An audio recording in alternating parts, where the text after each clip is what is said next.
Hello everyone, this is CHIRANJIT and you are watching Digiclass. And today we are going to discuss about an important topic, that is properties of indifference curve. In the previous video, we have already discussed about the concept of indifference curve. So to understand this video better, watch first that video. So if you are new to our channel, please do subscribe to our channel for showing the love and support towards us. So let's start.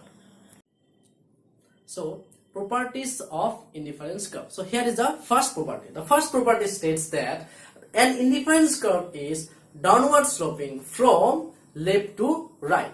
Here in figure 1 it is drawn that an indifference curve is downward sloping from left to right. Now the question arises, why the indifference curve is downward sloping from left to right? Because when a consumer wants to consume an extra unit of one commodity, then he has to give up or sacrifice some amount of another commodity. Here it is written that suppose the consumer is consuming at point B, here it is good Y, he is consuming this amount of good Y and this amount of good X. Now, if the consumer wants to consume more of good of X, suppose the consumer wants to consume more of good X. Suppose here the consumer wants to consume more of good X, then he has to give up some amount of good Y. That means this amount of good Y should be given up by the consumer to get this amount of good X. And for that reason, the indifference curve is downward sloping from left to right.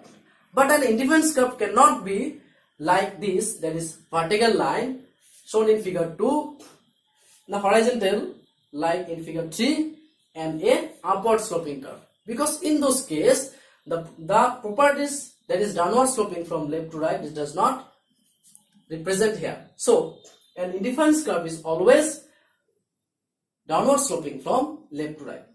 So if you want to more about this shape of the indifference curve, comment below, we will make another video for that. So here is the second property. The second property states that an indifference curve is always convex to the origin. Here it is the shape of the indifference curve which is convex to the origin. What does it mean? A convexity means that a consumer wants to sacrifice lesser and lesser amount of one commodity to get large and larger amount of another commodity. Here, suppose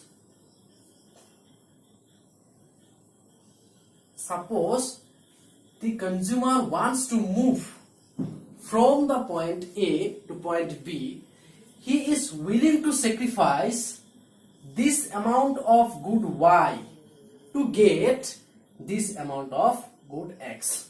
And now if the consumer wants to move from B to C, then he wants to sacrifice this amount of good Y to get this amount of good X. So it is point to be noted here that the first sacrifice is this amount. Suppose here we take the point R, it is Q. So here it is noted that AR is greater than BQ. It means that the consumer, when moves from A to B and B to C, he will sacrifice BQ amount which is less than AR amount. Here it is written AR amount and here it is BQ amount. So the consumer wants to sacrifice BQ amount of good Y to get this amount of good X.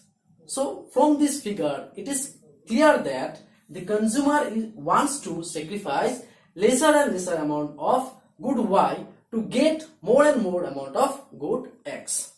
So this is the second property.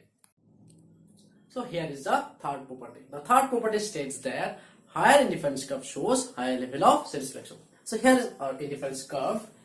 Two indifference curve is shown, that is IC1 and IC2, and it is clear from the diagram that IC2 is higher than IC1. So if the consumer is consuming at IC1, that is lower indifference curve, at point A, he is getting OX1 of good X and OY y1 of good y. Now if the consumer consumes at point B, he is getting more of good x, that is from OX1 to OX2. So it is clear from the diagram there, and higher indifference curve shows higher level of satisfaction. So the fourth property states that two indifference curves can never intersect each other, because when the two indifference curves intersect each other, at that point the consumer is getting the same level of satisfaction, which is against the assumption that higher indifference curve shows higher level of satisfaction. It is shown in the diagram. Here IC2 is the higher indifference curve than IC1, but at point A the two indifference curves intersect each other, and at that point the consumer is getting the same level of satisfaction, which is against the assumption. So it is clear that two indifference curves can never intersect each other. So the fifth property of indifference curve states that indifference curve can never touch any axis. It means that the definition of indifference curve states that there is always a combination of two goods. But if the indifference curve touches any one of the axes, at that point the consumer will consume only one commodity. This is shown in this diagram. Here it is IC1. When IC1 touches at OX axis at this point, at that point the consumer will consume only good X but not good Y. And in the same way, when the IC2 curve intersect the OY axis, at this point the consumer will consume only one commodity, that is good Y, and which is against the definition or concept of indifference curve, which states that there is always a combination of two goods. So here is the sixth property of indifference curve, and the sixth property states that indifference curve need not necessarily be always parallel to each other. Here it is IC1 and IC2, and from the diagram it is seen that two indifference curve is not parallel to each other here. It means that the diminishing marginal rate of substitution need not be same to the indifference curve. Suppose at IC1 curve the consumer is sacrificing this amount of good Y to get this amount of good X, but in case of IC2 the consumer is sacrificing less amount of good Y to get more amount of good X.